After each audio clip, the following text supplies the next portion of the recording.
Good afternoon, and thanks for joining us for Planning and Leadership Part 2.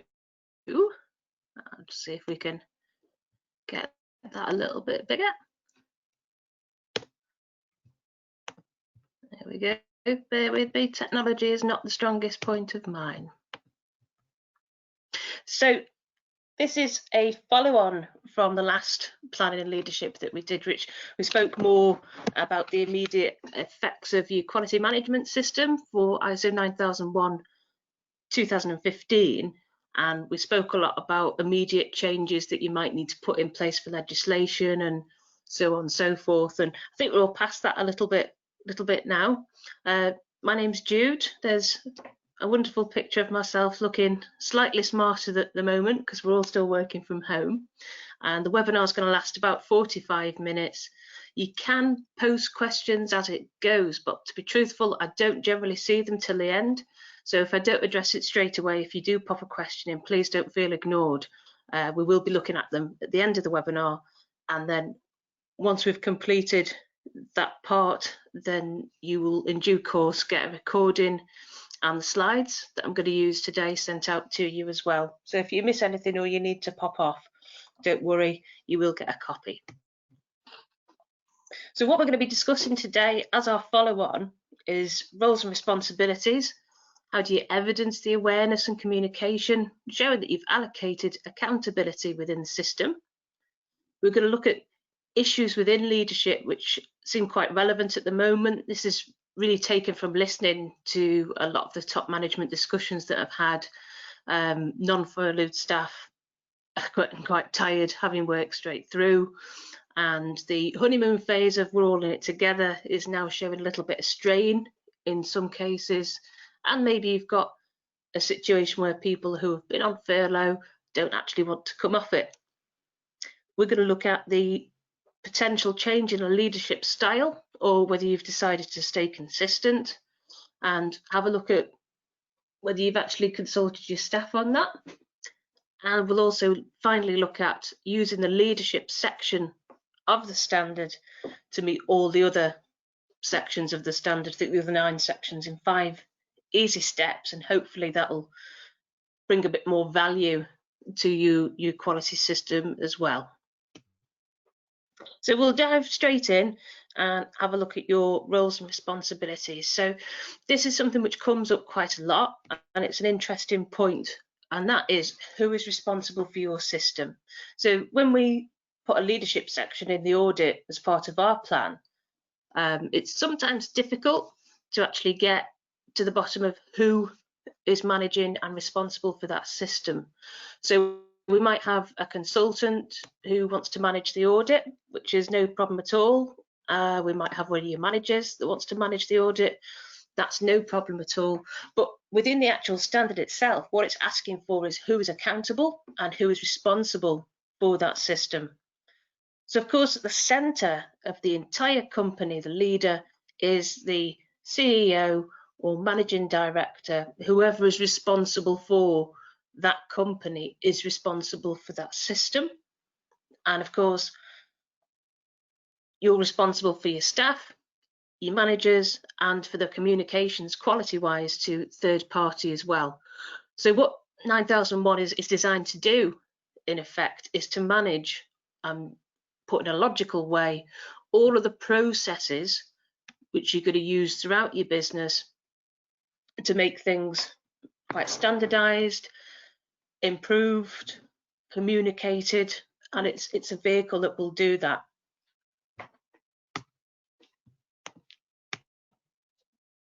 So the first part of, I suppose, that leadership point, now we've accepted that the top of the company is going to be accountable and responsible for the system, is how do we communicate that to the staff and how do we evidence it as well? So this is quite critical. The issues which we regularly come across in 9001 and awareness, I suppose, is that people don't always understand why they're doing what they're doing, and as a result of that, what can happen is the process can break down, or perhaps not as much effort's put in because it's just another tick in the box for them to do, and it doesn't feel as important sometimes as the actual task which they're on with, and that might be getting product out the door as quickly and accurately as possible in order to actually allow the business to function. So a good place to start might be the policy. So it is important, often very overlooked, because what we're doing with your policy is we're agreeing a plan of action that is to be followed throughout the company. So most people can tell us where the policy is. It's generally in reception or on a notice board, but it's not often they could tell us what's actually in that policy. So if we don't know what's in the policy, how can we say we're complying to the system of which the company has agreed to follow?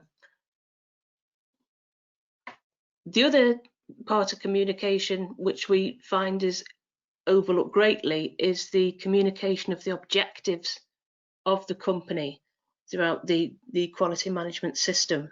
So I've used an example here of if I'm a floor sweeper, my objective isn't just to sweep a floor. So on the face of it, you probably think, well, you're talking rubbish now, because if you're a floor sweeper, that's what you do. But I need to know a bit more about it, don't I? I need to know how many times you would expect me to sweep that floor in an hour. Do I sweep it continuously? Am I just sweeping one room or the building? And if I go off my own initiative, you may get a lovely clean floor, but actually I might be missing the area that you actually want me to sweep the most, because that's going to get absolutely filthy, or it's a safety hazard, or what have you. So it's important that everybody within the system, whatever role, whatever responsibility that they have, understands where their role is within the system and the objective of it. What's my purpose? How do I contribute? And once I've got an understanding of the policy and the objectives, then it might be said, I'm going to have a better understanding of the purposes of the processes which we've actually put in place to support the running of the business, so to speak. Once I've completed all of that, we might say that I've got a good organisational knowledge. So that's going to make me an intellectual asset as one of your employees. I'm going to work more efficiently, and I'm hopefully going to reduce the amount of error through lack of understanding or lack of knowledge of the system and the processes. And then we finally come to the purpose of 9001 is promoting improvement to the service and product quality. And if I don't know what we do well and what's not complying, I can't be part of the solution. So these are all responsibilities of leadership to ensure that everybody knows these key elements really and why I'm doing them. Again, you can delegate these through team leaders or management, or have a consultant come and do a training session. But what we generally find is the most effective way of putting this out there is if it is the top of the tree themselves who's devised it and knows what they want from it as well. So I might have missed things within this that you hopefully think, well, actually, yeah, on top of that, I would probably want to put X, Y, and Z in also. Okay. So roles, again, on the face of it, it probably feels like this is a bit of an obvious one, but it's a common area which gets missed. And because it's so simple on the face of it, what will generally be presented with is an organisational chart, and in some cases job descriptions of what people will perform as a function. So an operations manager or an operative, a salesperson, administrator, and then more into the management side of overseeing these roles.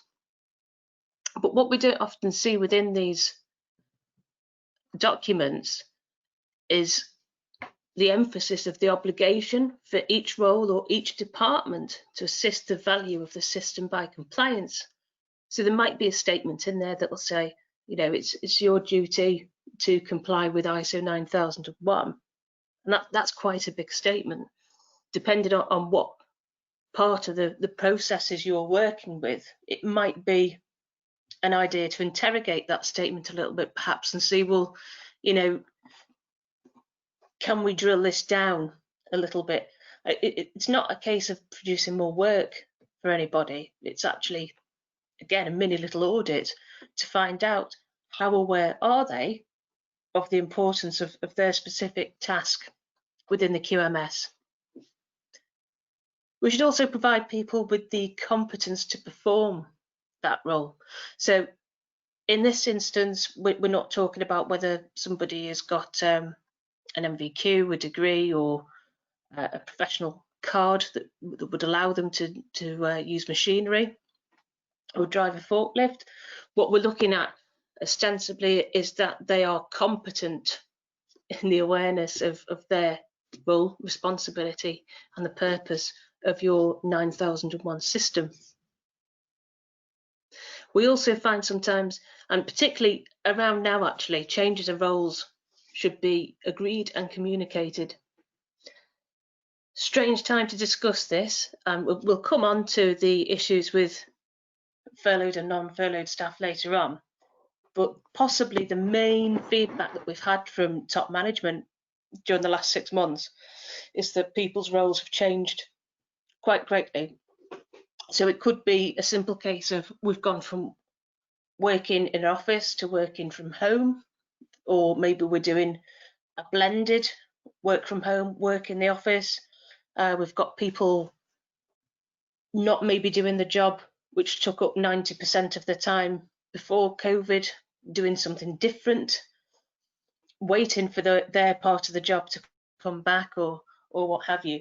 So that communication of what people's roles are and how we communicate it is absolutely leadership responsibility. And it's quite important that we can show that to the auditor. And you might want to do it through a newsletter, you might want to do it through a letter to somebody, an email, however you want to present it. But in these times, this is, key areas that we are looking at a little bit more than usual, I would say, as part of your audit. The value of the role we have spoken about briefly. Again, communicating to individuals, and the process users will become the process experts, not the process writers. So I read some really interesting articles while I was trying to put this presentation together last week on process change management and how to engage people in this process. And there's quite a debate somewhere on LinkedIn between two people who had very different ideas on this, and it was fascinating. I really enjoyed reading it, and I sort of fell on the side, to be honest, of the person who came with the thought that the people who write the processes are often not the best placed to communicate this to individuals if they're doing something completely different. But then the other side of the argument was that maybe people who don't do the processes are the best ones to see if they work, because if somebody doesn't do the job can follow a written process written by somebody who does it, then we can check it's effective. I'll leave you to your own thoughts on that. So overall evidence, and this is where the leadership section really does struggle. How do we actually show that we've done all of this? Because I think most people do it. It's just we can't often see it. It becomes more of a discussion phase, which is absolutely fine. But if we can report better and in more depth what you're actually doing, then it's a good tool. The audit report becomes a good tool for yourselves, because it's another form of reflection for you to go through. So the obvious one is formal training through your company rather than external. But if we're doing an induction, it's not really going to be considered effective as an ongoing platform. If that's the method, many people do use induction. We'll go through health and safety, we'll show them the quality policy, we'll maybe give them a short presentation on 9001 or some documents to look through. But unless we have that continued meaningful communication regarding the updates, an annual refresher might help just reset that focus and improve awareness. It has been showed that the more training that you can offer your employees, and it doesn't have to cost anything, it can just literally be, if you wanted to, you could show them one of these YouTube videos that we create talking about the quality system. Some people will be board rigid, and we're conscious of that, but it actually gives a fresher perspective. We're re-engaging, we're asking people to look at the role, and good ideas can come from these sessions as well. I don't mean from the ones that we're delivering to you, but when staff look at these sessions and they're in a group talking about it, suddenly you will learn about lots of problems that you didn't know you had, but are really easily fixed, but because it's not part of the process, nobody's brought it up. So they can be a really effective way. And you can show us the training that you've actually done with them, and you can show us a sign off for them to say that they've received it. Another method is a quality contract, was I suppose the only word I could think of with this. And it's an understanding of what's expected from a quality point of view and the key aspects of their role within this. So of course they're going to have an employment contract. This is something separate, so it's more of a goodwill document as what's your role, what do you do, this is your part of the system.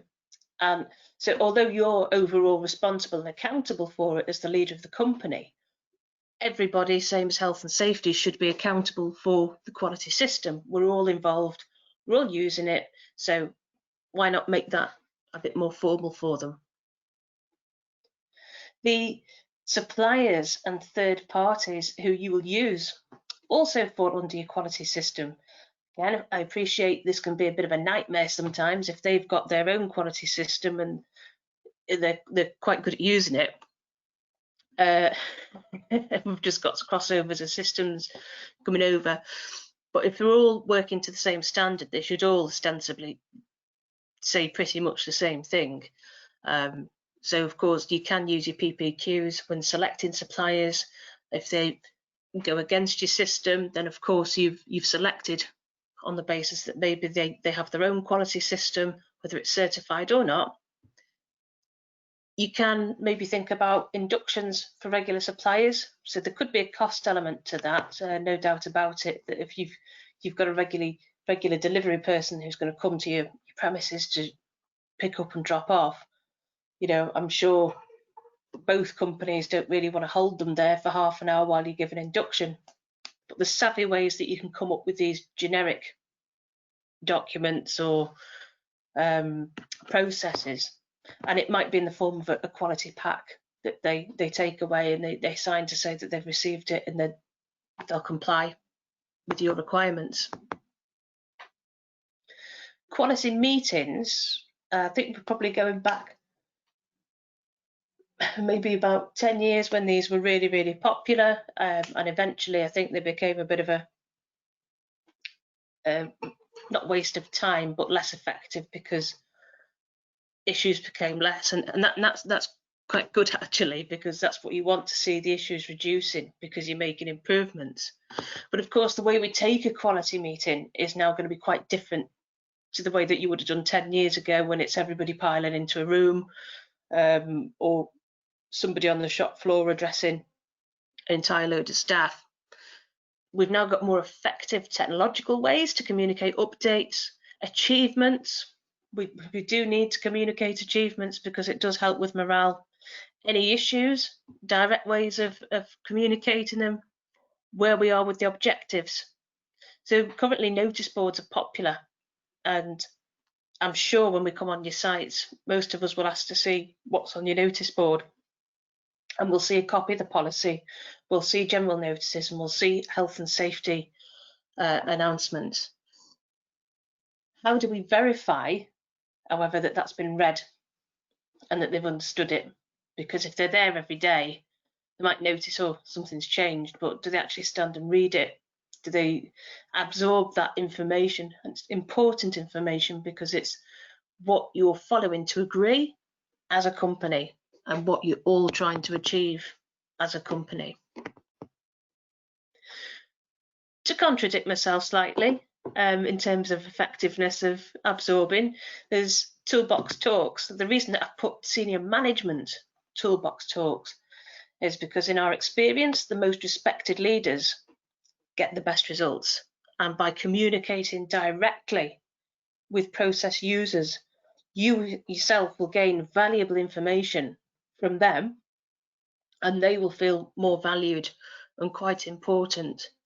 The result of that is people will work better and work harder, and by having that grassroots level with your process users, it's fair to say you will identify improvements and issues and possibly rising stars yourself quite early, which will save you a lot of time if you need to come to succession planning, or preventing issues is probably a good way of putting it as well.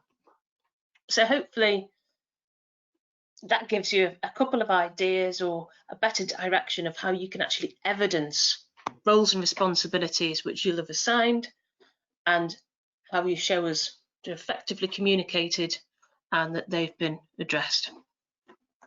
So we'll move on to the next part, and this is probably why most people are here today, and that's dealing with issues within leadership. As human beings, you cannot predict how people are going to react to many situations, and certainly whilst the furlough was a fantastic idea and it's worked well for business and it's worked well for the people who have had to be away from work to have 80% paid, it's now brought a fresh set of problems with it in many instances, particularly culturally. When I say culture, I mean, basic human emotions of feeling overworked or undervalued and everything that goes with that. And we are hearing a lot of feedback, certainly from managers, about the difficulties in approaching this, and it must be done sensitively. So the big misconception, and they're on both sides, is it must be great to be paid not to work. Okay, so there's difficulties for the person that's been furloughed as well, which is possibly not recognised all the time too much. So even if you've topped up that 20%, there's still a financial uncertainty of whether you're going to be required to go back. So if they've just received the 80% paid by the government, they've still got 20% to find. The majority of us, unfortunately, haven't got thousands of pounds in the bank that could make up 20% for an uncertain amount of time.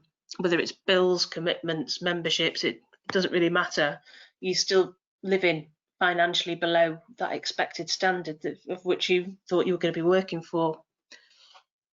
There's lots of feelings of isolation, feelings of being undervalued, and this sort of comes in the way that NQA have managed the concept of a furlough is that anybody who is willing to lose 20% of their pay and not be at work to support a company is a hero, absolutely. But do those people recognise it themselves, or are they thinking, why am I not needed? Am I not a core part of the business? Am I valued? Am I going to have a job to go back to at the end of this because I wasn't the one that was asked to stay on?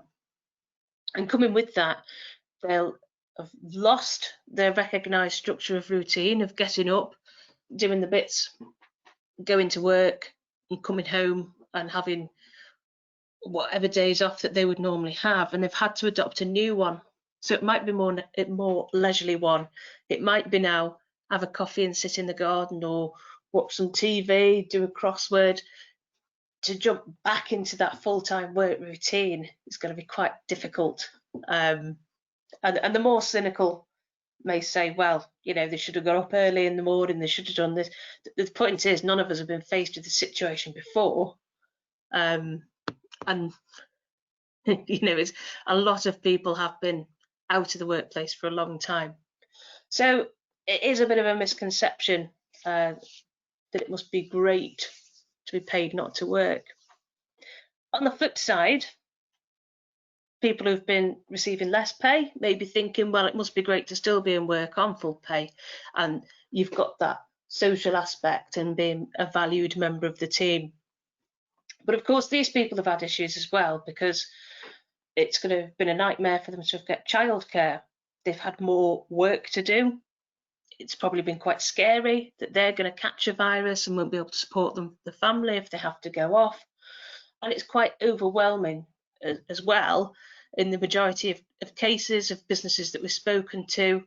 If it's not an exaggeration to say that a lot of places have had to put maybe 40–50% of people on furlough. That's a lot of labour power to lose, and it has had to be picked up elsewhere. So it's likely they're also going to be knackered. The current issue, the result of this, is some people don't want to return to work from furlough. They've now got used to the situation and they're quite happy about it. Some who have returned are struggling. We spoke about, that new routine adopting, and people who have not been furloughed are kind of thinking, well, actually, can I take a couple of months off? I'll happily go down my pay 20%, but I'm tired. It's their turn to pick up the baton. The workplace itself has drastically changed, so not everybody will be going back to work. A lot will be working from home as far as possible. And I've certainly heard from a few senior management that this has created a tension and in some cases resentful relationships amongst the staff as well. And, with people, this sort of thing should be expected. It's going to happen. And the way we're going to address this, hopefully, is communication is key. What we can categorically say is that the companies who've had the most successful furlough transitions and are having less issues now are the companies that have tried to keep the team together by creating social events virtually and ensuring the welfare of both parties and being transparent with all of the staff. A lot of that transparency that we've recognised is that people do not know what the answer is, and people do not know when we're going to return to normal, and it's not reasonable for us to have to provide a firm answer because we don't know, and we still don't know really, but we should be on a better track. So a little bit of science. I've looked at David Rock, who's a neuroscientist, and he's produced something called SCARF, and it's based on the likelihood that a group of people will generally react differently to the same information. So hopefully it's going to assist your business leaders and supporting managers to oversee a very unusual time, and as always, as much direct contact with top management often supports and reinforces everybody in it together. We're not saying this is going to heal all fractured relationships, if there are any, and solve the problem entirely, but it will give you at least a formula to use and see what results you get from it. So we're going to move away from the threat response, which is carnage and an unhappy workforce, and proactively respond towards a more successful and back into a productive, cohesive work environment for people. So the first part of SCARF is status. Everybody has had their employment status interrupted. Again, it's not just those who have been furloughed that have had a complete change of routine, it's the ones who've stayed behind as well. So we've gone from quite a certain expected status of this is my role and this is what I do, to in a lot of cases it's blown out of the water. From both sides, they might not feel valued. So a lot of leaders have said that people are asking for pay rises, people are asking for additional holiday, people are wanting, if you will, a payback for the extra that they've had to do. And on the other side, people who've not been there are just feeling abandoned in some instances, and why couldn't I stay in the workplace? So we do have to consider both sides of the camp, so to speak, when we look at status. And it might be a good idea to find out from people, well, where are you at the moment? What status do you feel settled, or have you got a few concerns? There's no restriction on social contact between furlough workers and their companies. So what you might want to consider is pairing them up with current employees or people who've recently returned from furlough, and creating a buddy system, and use it as a way to involve both groups of workers, not just in social events, but in the workplace as well, just to help everybody cope with this transition and their status changing. And having regular chats is going to provide an opportunity to check in on how people are feeling in general as well. The next part is certainty. So we've already said it's not clear what's going to happen when we're moving forward, and it can create a huge amount of anxiety for everybody. The press don't help, I'm sure, printing how many people have lost their jobs each week, and how many people have had to sign up for job seekers. What they're not printing actually is there's a fair amount of recruitment taking place as well. So there is a lot of growth happening in a lot of industries. And if all you're doing is reading the news and you've been on furlough, it can be quite a really, really uncertain time, wondering what you're going to have to come back to, if anything at all. So if we're in regular communication with teams, we'll link to the psychology behind crisis leadership. And that's purely being open about it is going to be unpredictable and sharing your plans regularly. So you don't need to give everybody a full business update of what money's in the bank account or anything along those lines. But equally, we're not going to false promise. We're not going to over-promise and under-deliver. If anything, we're just going to talk to them like humans, really, aren't we? And accept that it's a bad situation for everybody. But what we're expecting to see in the markets of maybe a forecast of when things will pick up, and people are on the same page. We're going to acknowledge the stress and mixed reactions everyone's encountering without giving in to the powerlessness of the situation. I think mental health has most certainly been a hot topic, certainly over the last couple of years, and what we need to recognise and what we need to do to help people in the workplace not bottle things up and explode or feel alone and despondent. But again, by sharing, by creating an acknowledgement of the lack of certainty, because it's not certain for leaders either, and I think this often gets missed by the workforce, that nobody's under more pressure than the person who's actually trying to keep the business going, keep as many staff as possible, look after people's emotions, and at the same time repair any issues which are happening financially. But we can take the time to explain the decisions as to why things are happening and why things are becoming a priority over others. We looked earlier at the policy and the objectives and how that suddenly might help somebody understand the purpose behind it. This is quite another important example of understanding why. And you're never going to please everybody, of course. There's always going to be people that say you've got your priorities wrong. That's just human nature also. But it will help people prepare to come out of furlough. They'll feel a bit more involved with how the business is operating, and it's providing that light at the end of the tunnel for people who've had to work through as well. There's a certainty that at some point it will change for the better, and that's what we'll be providing. Autonomy is really important. So having a sense of control over events is quite critical to humans in general, really, isn't it?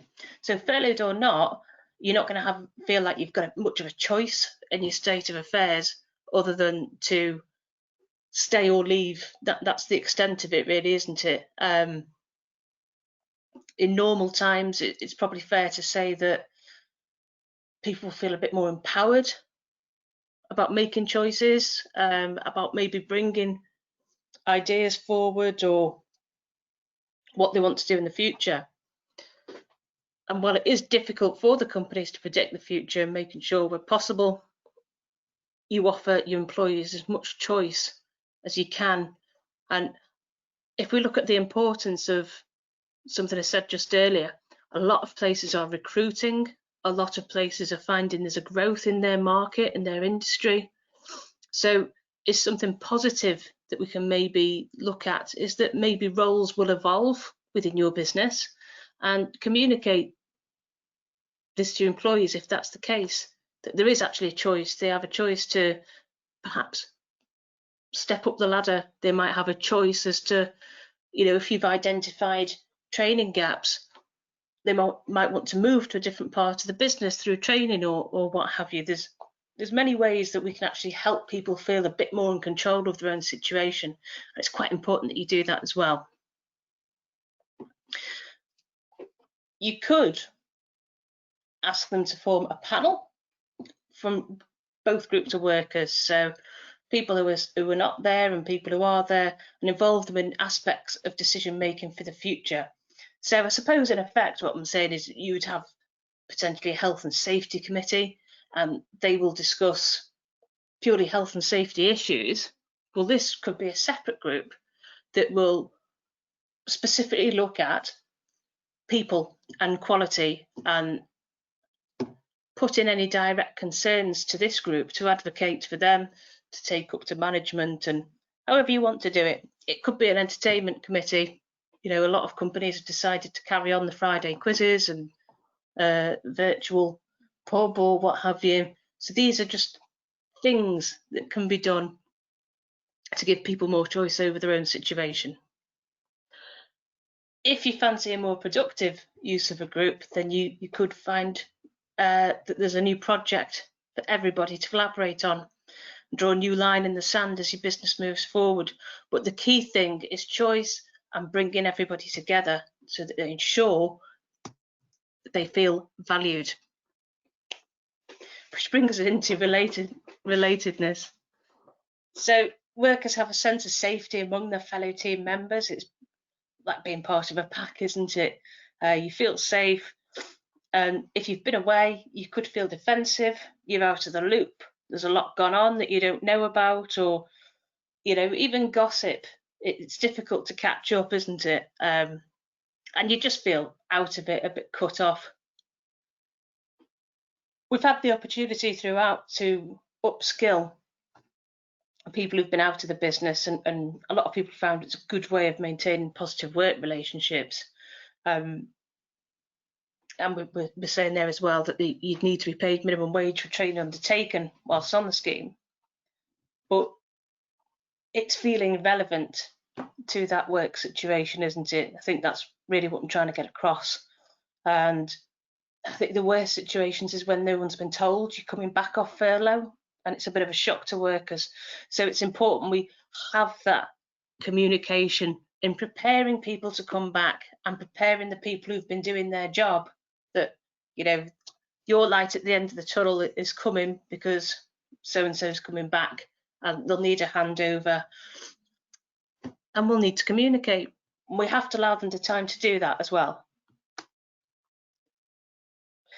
So the biggest threat response, really, I think that the signs people have identified is the belief or the feeling that if something's been unfair, that's going to be a powerful threat response, and it can make people respond in an angry or an unproductive or a bit of a toxic way, for want of a better word, and it can be divisive. So communicating a return to work needs careful handling, and again, it's for both sides as well. There's, I think, some quite difficult conversations which have certainly been going on in terms of, as I touched on earlier, that the people who haven't been able to go on furlough are feeling that they certainly need a break, and the tide needs to turn a little bit.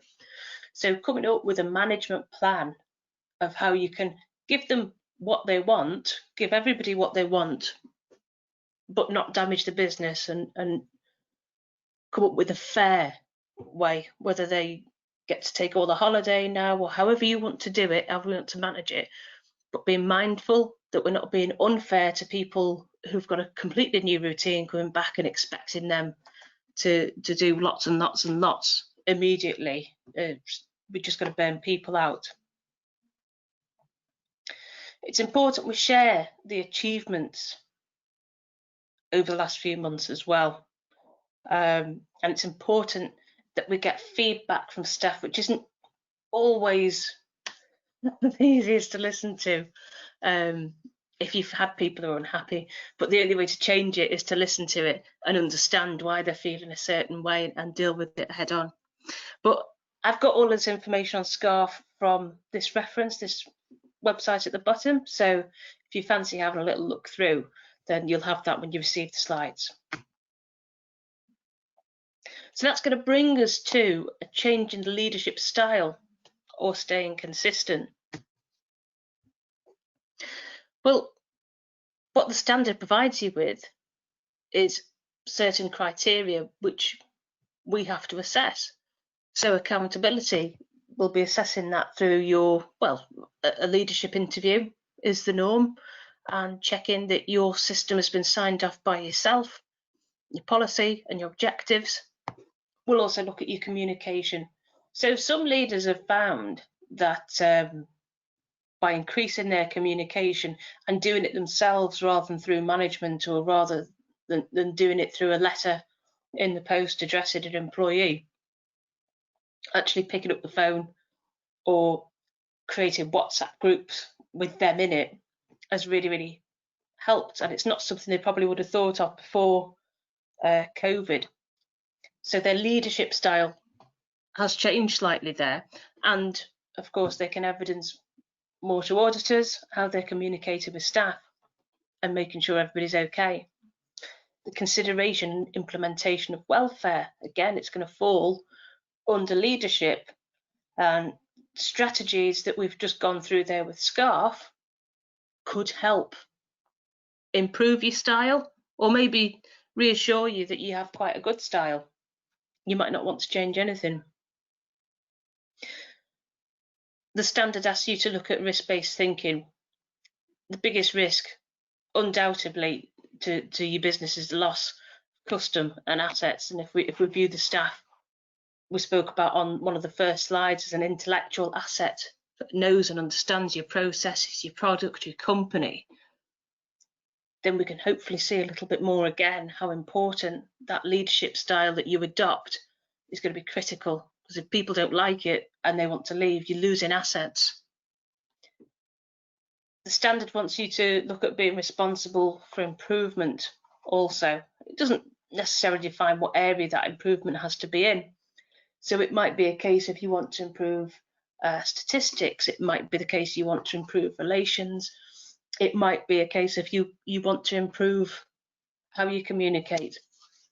But this is all part of what the standard's asking you to do, and also your responsibility of planning as well. That strategic direction, leading the business forward and ensuring that everybody knows what that direction we're going in is probably quite an important one, and that's what the standard's asking you to do. So it might be said that if you're a good leader, people will want to work for you and will want you to succeed, and I believe that's true, but it is only part of it, because at the end of the day, you're there to run that business, to ensure it can grow, to ensure it's financially viable, to ensure that there's a plan so that we can evolve and we can change and we can always make it bigger, better, or provide a better product and service and get ahead in your market. So there's those two-pronged attack, but again, the standard is this is what it is asking of you and to evidence. So by following the standard and owning it, this is the big thing of owning it. So when we delegate to managers and consultants and say, oh yeah, well, you can look after this for us if you would, and we ask, well, do you have an authority to change it? Yeah. And so how does the leader of the business know you've changed it? We have a management review once a year. That's not really the CEO or the MD owning it. That's letting somebody else run it, which doesn't always make it the best system, if we're honest. By owning it, by getting close to the grassroots, you might find that improvements naturally occur if it's something that you've previously delegated out, because you'll find a whole new world of knowledge as to what's going on. And no one's suggesting that you don't already know what's going on. Of course you do, because you'll have lots of data and lots of information that you work with in order to provide the strategic direction. But it's these little nuggets that we get just by speaking with people and learning about people who work for us that can actually, the best improvements can come from. We need to know when we assess leadership, your level of knowledge so we can report on that. So we don't need you to cite every section of the standard and learn ISO speak. That's probably not the best use of your time, but we need you to be able to talk through the issues that we've just spoke about of risk-based thinking. What's the plan? What's your plan for improvement? Where do you need to improve? How have you ensured the welfare of your staff? What resources are required to ensure staff welfare or perhaps improve production? How do you control your processes operationally? These are the elements that we would expect you to be able to talk about in the leadership discussion. So that takes us to the final part of the webinar, and I'm hoping this is going to make people's lives much easier in terms of the future, because it's not always easy to be able to evidence a leadership section, and hopefully it's going to change your life. So using the leadership section of the standard to meet the other 9 sections in 5 easy steps. Let's go back to the beginning just briefly and look at the policy. So what we said about the policy, it's an agreed way, an agreed plan for your company to follow and to know about and be aware of. So you could review that and assess how your statements of intention can be measured. Okay, so we're reviewing it, and we might have in our policy, we provide enhanced customer service using our processes compliant with 9001. How do you do that? This is sort of dragging to the nth degree. How do you know that you do that? What makes this process so? Because anybody can write a policy, and a lot of people just download them from the internet, a pre-written one. Arguably, there's nothing wrong with that, but what does it actually say about your company? What do we do, and how do we do it, and what is that plan? That's what your policy is, and we should review that regularly to ensure that the plan that is on that policy is actually the plan that you're following currently, because it could change quite regularly. Based on your policy, create valuable objectives. Again, these are objectives that I see all of the time, and I can't, if you will, make a finding if that is the genuine company objective, but it just seems to me, why pay for a certificate to show that you're following a process and meet at an international standard if you're not going to get the most out of it, really get the value. So to maintain ISO 9001, less than 5% late delivery, right first time, are they useful objectives, or are these actually just statements of what we think the objectives are? Where do we get 5% from? Everybody has 5%. I don't understand where it comes from, and nobody can answer me where 5% is. The closest we get is, well, we thought 5% would be good and we'd use it as a benchmark and see. But I know the leaders of the business already have this information. I know these are things that you look at, so we can come up maybe with a more accurate, a more meaningful review of that. Management review is the leadership's golden goose. The data that people should be providing you with needs to be thoroughly interrogated by yourselves, and that's data provided by managers and customers. Do your processes remain effective still? So as the leader of the business, it's obviously down to you to determine your levels of effective, what you deem acceptable, what your boundaries of criteria are for effectiveness. But it's important that you know what they are, that we've interrogated this enough. Have we met the vision and values of the business through achieving policy and objectives? So again, it's taking this review with all of these bits that we're looking at. We would have already covered the context of the business, would have already covered your leadership section, and we're now looking at planning as well. So just by reviewing these little bits, you've already covered nearly half the standard. What new objectives should we create? Where do we need the value? How can the quality system assist in us achieving our goals? You'll be looking through internal audits, so somebody would have already reviewed your system and hopefully taken a comprehensive finding and a comprehensive review, a report summary for you to read through and say, okay, well, is this a good audit or not? Is this good news or not? Because if we're not finding any opportunities for improvement or non-conformances, let's consider this. So the external auditor is looking for compliance. The internal auditor is meant to do their audits before we come in so that we don't find anything, so that any non-compliances have already been dealt with within the company. We've looked at root cause, we've looked at how we contain it, how we fix it. So we shouldn't really, I suppose, ever make findings if it's done well. Theoretically, I say that. So if you've got no findings, is it going to match your data that you have for rework costs, delivery payments, any time spent amending paperwork? Have you been waiting for things perhaps, or speaking to customers and saying, well, actually, yeah, it was a day late. It doesn't matter, it's a day late because somebody's called me, but there's a reason. So what's gone on? Does the paperwork match your knowledge, your deep knowledge of what's happening within the business? Are staff competent and up to date? And have we done a staff survey to find out any issues or ideas? So I know a lot of leaders do not like to do a staff survey because it can occasionally turn into a war of what people want from the company, and it's often more to do with pay than anything else, isn't it?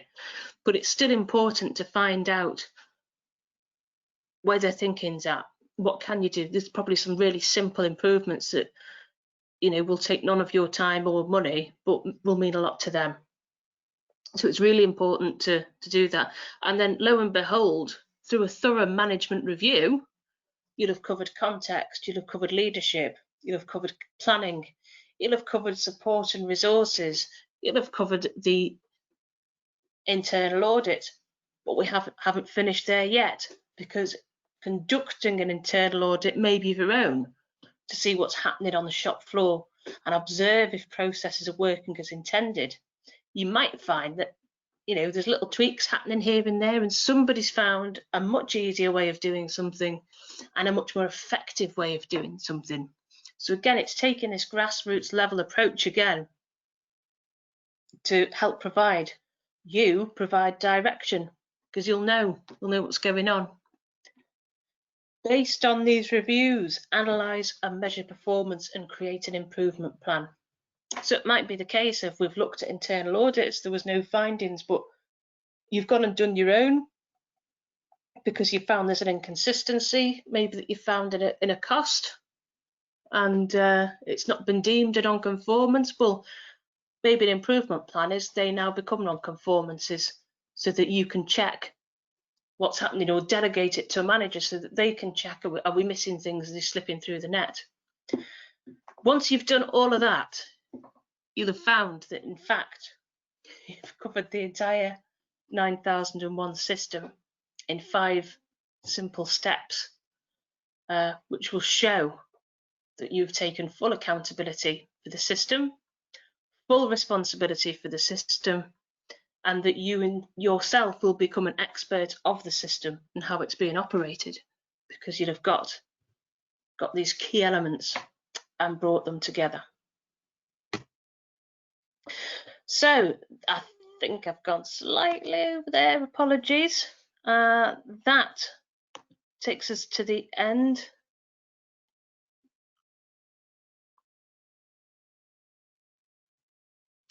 And there's a couple of questions. You've muted yourself accidentally. I no longer hear you. I've checked the sound and reconnected. Oh, okay. Sorry about that. Hopefully, I definitely haven't muted myself, but it could be my internet connection. So apologies for that. How do we verify quality meetings has been read and understood by the respective person in charge? Is that?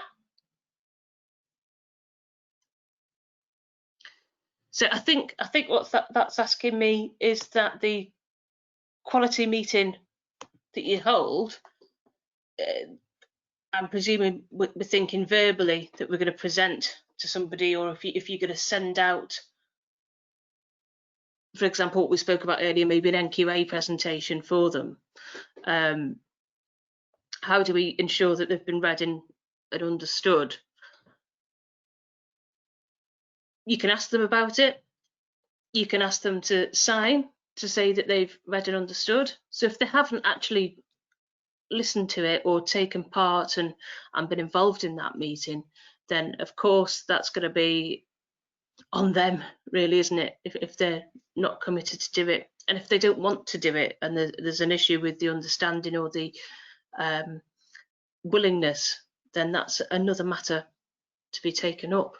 Hopefully that's answered it, but please get in touch if I haven't successfully done so.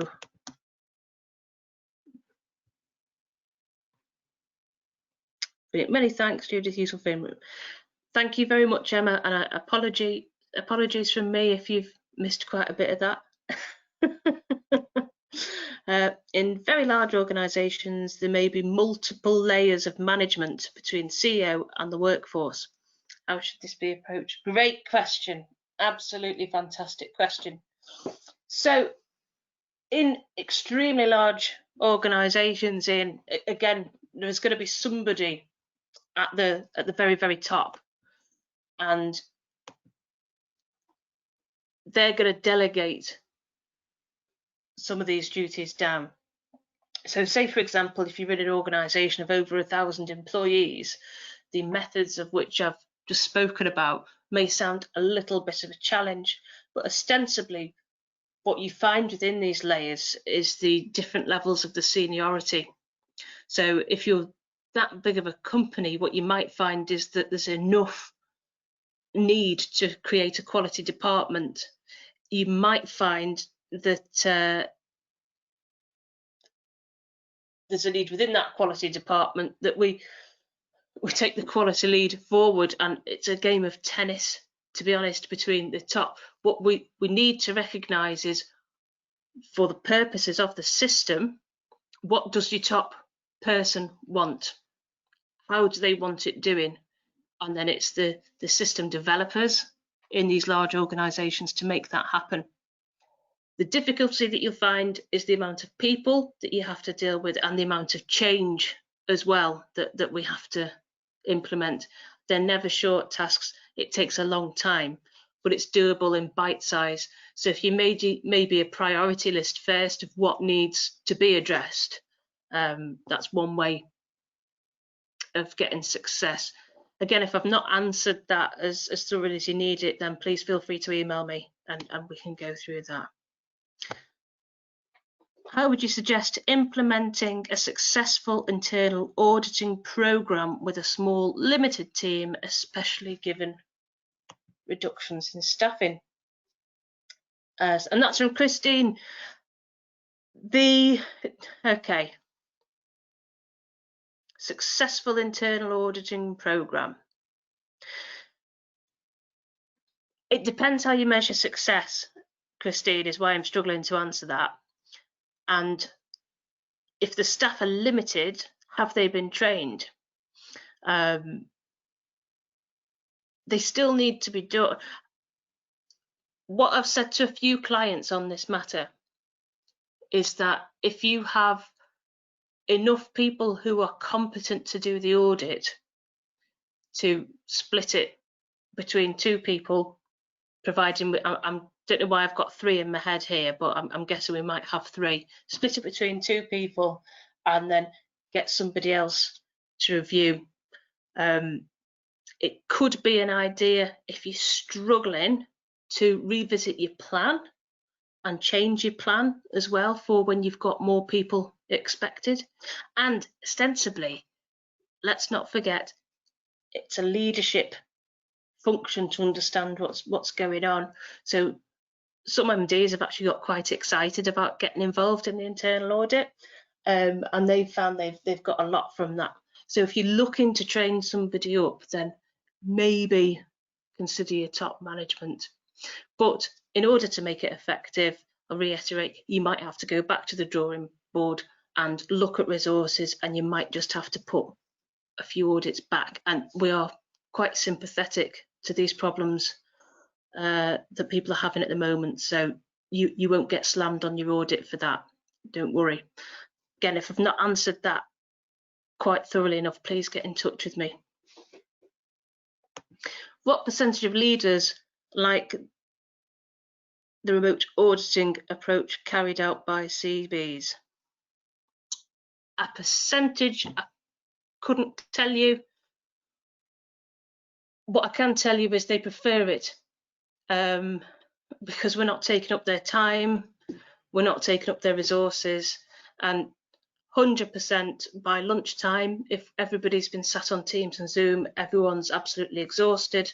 So it's a more structured approach that we've had to take on the remote audit, and it gives people a lot less of a stressy experience of the audit as well, because they can actually just go away and have a breather while we're off screen typing up, or they're finding things. It's more of an intimidating presence without intention, when people are trying to find things and the auditor is actually on site. So I think definitely most leaders have found that a refreshing change, but as a categoric percentage, I'm afraid I don't know. Ian's just saying he thinks the biggest challenge there is communication, and I totally agree. And I think we've made that point several times, that communication is absolutely relevant and absolutely key. If we muck up or get that not quite right, unfortunately we will find there's a bit of a snowball effect of misinterpretation and people's feelings and objectives getting lost. Other auditing bodies attempt to impose internal auditors or externally trained people rather than experienced people. Okay, I suppose the only thing, Derek, I can say to that is that nowhere in the actual standard does it say that you have to be externally trained. It says that you have to be impartial and that you have to be competent. But if you're meeting a standard, I'd certainly, it's not something NQA would try to enforce, that you should go and spend money on an external course if somebody's actually able to do the job. That doesn't seem a sensible use of resources. But of course, we do offer the training courses as well if somebody wants that extra support. So I would potentially push back on that if that was trying to be enforced. No problem, Christine. Thank you so much as well. So I think I've gone through all the questions now.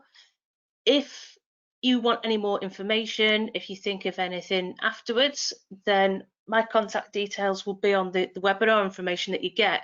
Please feel free to get in touch. Thank you so much for joining, and hopefully enjoy the rest of your day, and we will see you shortly. Thanks very much. Bye-bye.